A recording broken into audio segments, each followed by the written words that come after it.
Hey everyone, and welcome to the Dota 2 Builds of the Week, the weekly series where I show you guys top 5 meta builds to help you get started with new heroes in Dota 2. As always, a link to my Twitch is down in the description below if you'd like to join the action live, as is a link to each of the builds we're discussing today. Today we're getting started with Position 1 Faceless Void. Now, Faceless Void has been constantly hovering in and out of the meta, but the nice thing about Faceless Void is that if you're relatively new to the game, he represents a carry that, although can have an immense impact, and utilizing his Chronosphere does require a lot of practice and patience, he does have a very rock solid item and skill build that'll allow you to focus on other elements of the game. So let's talk about it. What I mean is that Faceless Void's item build and item main progression is essentially consistent in the current meta. You are essentially taking stats up front to last hit. You're not actually building Wraith Bands on Faceless Void. You're actually going right to Treads, Mask of Madness into a Maelstrom so you could farm the jungle very, very rapidly. You want to be utilizing your ability to flash farm as effectively as possible, using Time Walk to go between camps, and also using your Mask of Madness and Maelstrom to effectively take out camps and waves. From there, you're taking BKB immediately. The reason for this is because you don't want to be controlled while in your Chronosphere. And then finally going to Mjolnir, which obviously increases your damage capabilities significantly. And also an Eye of Skadi to finish it off. Mjolnir is important because the attack speed is extremely beneficial.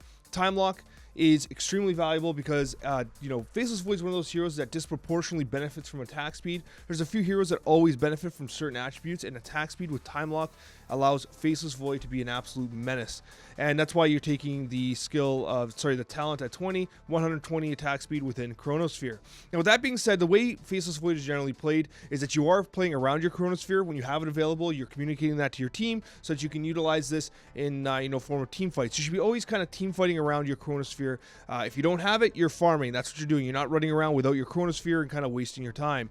With that being said, be very aware that when you utilize your Chronosphere, you want a Chronosphere into Mask of Madness. Be aware that Mask of Madness does reduce your armor, so you can be very susceptible to right clicks during that time. Also, be aware that Mask of Madness also silences you, so if you use it in lane and you become extremely vulnerable, you won't be able to time walk while the Mask of Madness effect is actually active. So it's very important that you utilize Mask of Madness appropriately. With that being said, I also did a full beginner's guide on Faceless Void. I'll link it up above so you can check it out if you're interested in learning this hero for the first time. And with that, let's move on to mid hero number 2.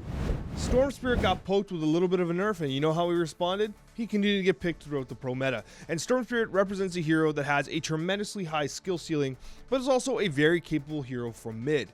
He's one of those heroes that can snowball very effectively, and he can have a tremendous impact on every single game that he's present. With that being said, the thing about Storm Spirit is that he does have a very high skill ceiling, as I said. So it's one of those heroes that you can't just play once or twice. You really have to practice in order to kind of build a proficiency with.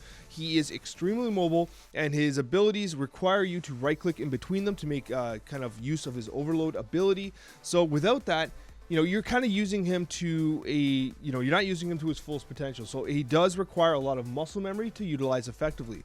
With regards to his skill build, it is relatively straightforward. You're taking Static Remnant to kind of, secure last hits and push the wave. Overload because it's pure value, right? It's just pure value. You want that value point.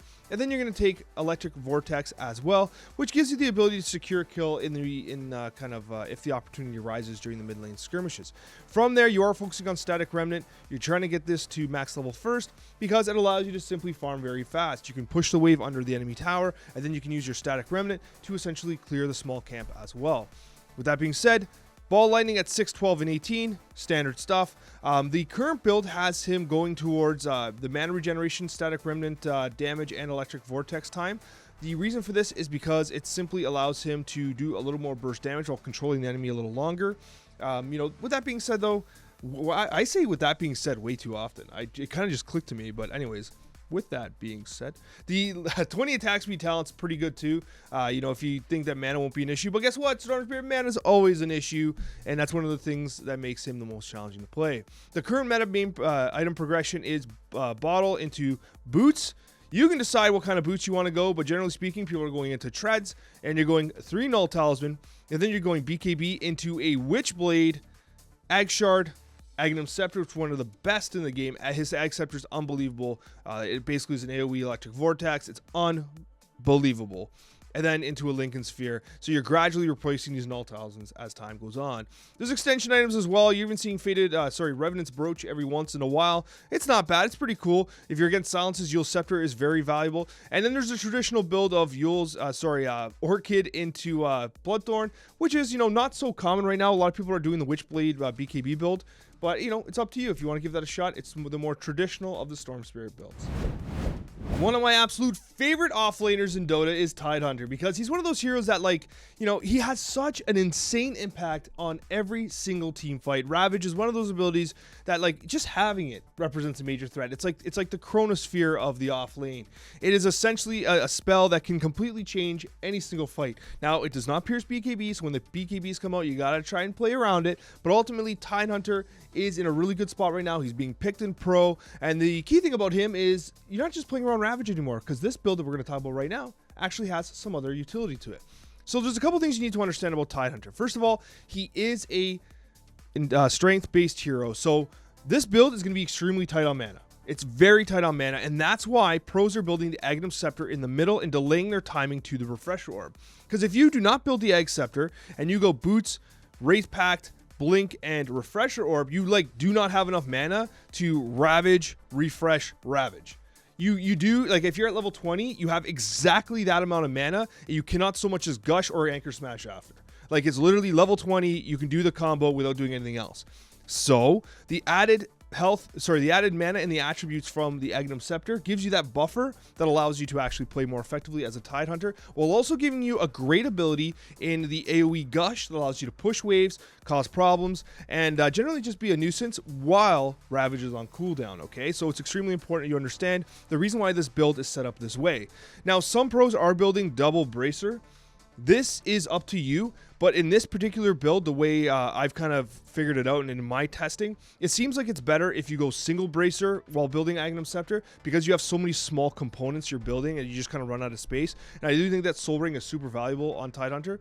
So the general build is Bracer, Ring of Health into Soul Ring. So basically you have a free Tango active all the time with Ring of Health, and so the Soul Ring is kind of negated somewhat. You are a little light in regeneration here. And if you're in a lane that's getting a lot of harassment, consider taking an early point in Kraken Shell, by the way. That'll help you sustain the lane a little better. You do a little less push, but you're able to sustain the lane a little more effectively. Hood of Defiance, never build a Vanguard on Tidehunter, because if you're new to the game, Vanguard and Kraken Shell do not stack, so never build a Vanguard on Tidehunter. Always build a Hood of Defiance. Hood of Defiance also gives you the opportunity to build a Pipe of Insight if required.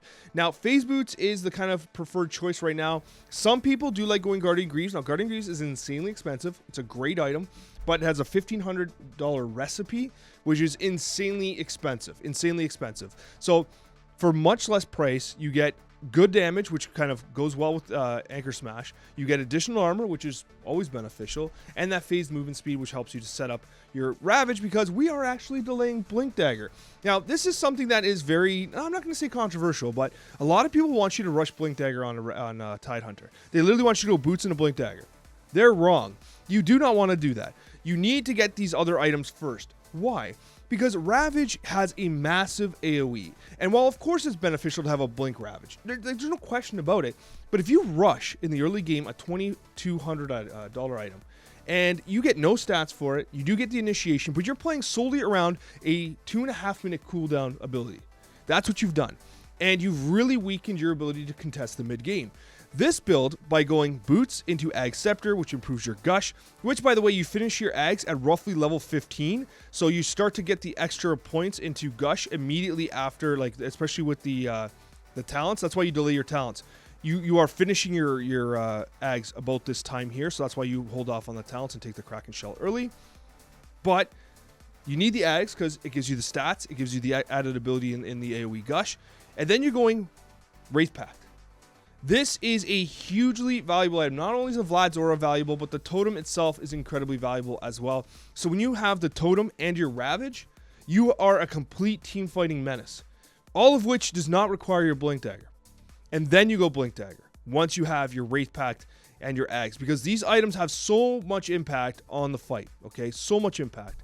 If you really want to get Blink Dagger faster, you're going to get rid of your Ags. You're going to go Wraith Pact earlier into Blink Dagger earlier. Okay, so you skip the Ags, you go Wraith Pact, you go Wraith Pact into Blink Dagger. but then you won't have enough mana for Refresher. That's why this build is tested and true. Eggs, Wraith Pact, Blink, Refresher. You've got enough mana to do some stuff, and you're going to be A-okay, all right? With that being said, there's a few things you need to know about as well. Good items on Tidehunter. We talked about Pipe. Shivas is great against right-clicking cores. Lotus Orb, great against silences and when Dispel is needed. Blade Mail is great against, like, snipers and other people that tend to focus on you from range and you can't really do anything. BKB is always great, especially if, you know, you want to be more of a presence in the middle of the fight. If you're against a right-clicker like a Sven or a Huskar, Heaven's Halberd, fantastic as well.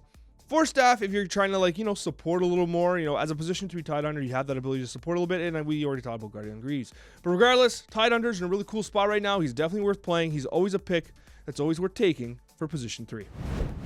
Straight from the fires of the pro meta is position 4 Doom. And what's interesting about position 4 Doom is he is so hot in the pro meta right now, and it's actually really awesome to play. And I really think you should try this out, right? Even in your low more pubs, if people don't watch pro Dota, they get pissed off because like, why are you picking position 4 Doom? Just mute them and play the damn game because he's super effective. Mainly because Scorched Earth is a fantastic trading spell early on. And would you believe that position 4 Doom is really fantastic at pressing R and left clicking on enemies? That's right, using your Doom. Not actually just holding it forever, but using your Doom off of cooldown to get ganks on important targets with 1 or 2 of your allies alongside you.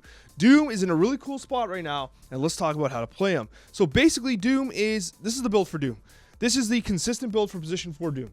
You're starting with Scorched Earth. The reason for this is because it allows you to trade very effectively, it allows you to zone enemies out, it allows you to basically be an absolute menace in the lane, and you're focusing on getting that kind of up to level 4 as fast as possible. A value point in Devour, why wouldn't you, right? It also allows you to be a nuisance with Scorched Earth. When they pull, you devour a creep, and then you Scorched Earth everyone else. You are like the king of contesting pulls, similar to what a Sand King would be able to do with Sandstorm. But regardless, Devour is also really cool as well if you're in a situation where you're against like an Enchantress, a Chen, a Beastmaster, which wouldn't be in the safe lane, but whatever. If you are against someone who builds Helmet of the Overlord, consider taking the 15 talents so you can devour their Ancient Creep, but you know, that's a very niche situation. Value point in Infernal Blade as well, and obviously you're taking Doom straight up. The points you're taking here are all kind of support-based builds. The one thing I will say is at level 20, you could consider taking the Scorched Earth movement speed, especially since you're speccing Scorched Earth everywhere else, but the extra Doom DPS is fantastic as well. What you're doing is, with regards to items, you are bringing a salve for your noob teammate, you're bringing tangos, you're blocking their small camp, and you're building towards a soul ring, and these extra value items, okay, Ring of Protection helps you trade better while you're utilizing Scorched Earth, extra HP. Tranquil Boots, Soul Ring, classic combo. Soul Ring does not actually trigger the effect of Tranquil Boots, so you keep that extra bonus regeneration. And obviously Blink Dagger. Now the way this works is you devour the Centaur creep, so you get the stun.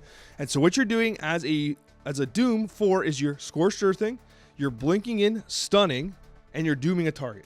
Okay, that's what you're doing. You're basically a blink stun with that Centaur creep, with the ability you gain from them, and that's what you want to do. From there, BKB, yes, as a position 4, you're building BKB. As a Doom, you are right in the middle of the fight. If you get controlled, stunned, and bursted, you just die. You want to have BKB because you're getting so much damage. Look at the talents here. You're getting a lot of damage from Scorched Earth, right? So just your very presence is significant. So BKB helps that happen, okay? Ag Shard really helps Infernal Blade do additional damage. It really helps Infernal Blade just be an overall better overall skill. And then you have Wraith Pact. Wraith Pact's great too because Wraith Pact is just super OP right now, and it allows you to have a very steady build up with Vlad's, and finally gives you an active that really has a tremendous impact on team fights, while giving you the tank ability that you want and the extra, the extra HP as well. From there, it's up to you. A lot of people tend to go Drums of Endurance into Boots of Bongo, and that is just really cool and great for team fighting. Works really well with your Scorched Earth, the idea that you want to stay on top of people. If you're against right clickers, Heaven's Halberd is great. Obviously, Refresh Orb, really cool. One thing I want to talk about, though, is Magic Wand. Do not sleep on Magic Wand as a Doom. You're in the middle of the fight all the time. You're blinking in, you're stunning. People will burst you. You will take a ton of damage. And Magic Wand is a burst of health and mana. That's super valuable. And finally, Force Staff. Alex, why is Force Staff there? Well, because everyone builds Lincoln Spheres against Doom. Because Doom can only really pop a Lincoln Sphere with Doom itself, and you don't want to waste a Doom on a Lincoln Sphere. So you can actually Force Staff use Force Staff to pop the Lincoln Sphere. So if you Force Staff an enemy, their Lincoln Sphere will blow up, and then you doom them. So that is a very easy and a cheap way to kind of pop their Lincoln Sphere. There's some neutrals that do it too, but if you don't get that kind of luck, you can build a Force Staff so that you can doom people at your pleasure. Let's talk about position number 5. Everyone's favorite dragon from the anime is now back in the meta, kind of.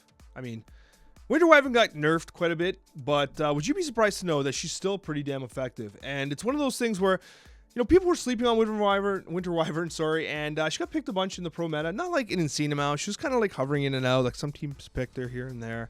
And she's good against CK, obviously, with the illusions.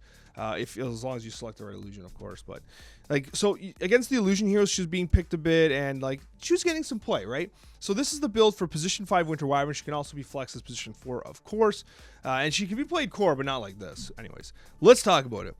Okay, you're taking regen up front. You're blocking the camper, you know, unblocking yours, depending on which position you're in. Ring of Basilius! And would you believe, you're like, Alex, this can't be right. Why the hell do you have another Wraith Pack build right now? Because Ice Frog's going to have to nerf this. It's being built everywhere. And with that being said, be sure that you actually notify your team that you're building Wraith Pack. Don't be the guy that builds the 3rd Wraith Pack on the team because everyone's building right now. Yes, this seems crazy. Yes, you might think I'm memeing, but I'm not. This is the current build on Winter Wyvern. Ring of Basilius, Boots of Speed, Vlad's into Wraith Pact, Blink Dagger so you can blink Winter's Curse, and finally Aghanim's Shard to benefit the Splinter Blast, which is what you are speccing towards. Okay, one of the highest win rate 25 talents in the game. Splinter Blast, 1.5 second stun. It's absolutely insane, especially when comboed with the Shard and Cold Embrace. Guys, Winter Wyvern's in a really interesting space right now. Now, what's worth mentioning is, like, if you want to be more of a, like, you're like, Alex, someone else is building Wraith Pack, what the hell do I do? Okay, then you go. You don't even need the Ring of Basilius. You go your boots. You choose which type of boots you want. Generally speaking, you know, Winter Wyvern does benefit from Arcane Boots into Aether Lens. You know, she just benefits from the added attack range. You can do the Holy Locket, Cold Embrace stuff. You can do Force Staffs, Glimmers, whatever you wish, whatever is necessary. I do think that ultimately a Blink Dagger is required because you want to be able to blink in Winter's Curse. It is game-winning stuff. Remember that Winter's Curse does pierce BKB, so it is extremely valuable from that perspective. Guys, that's this week's video. I hope you guys enjoyed it. Thank you so much for watching, and a very special thank you to all of our wonderful subscribers. We'll see you in the next one.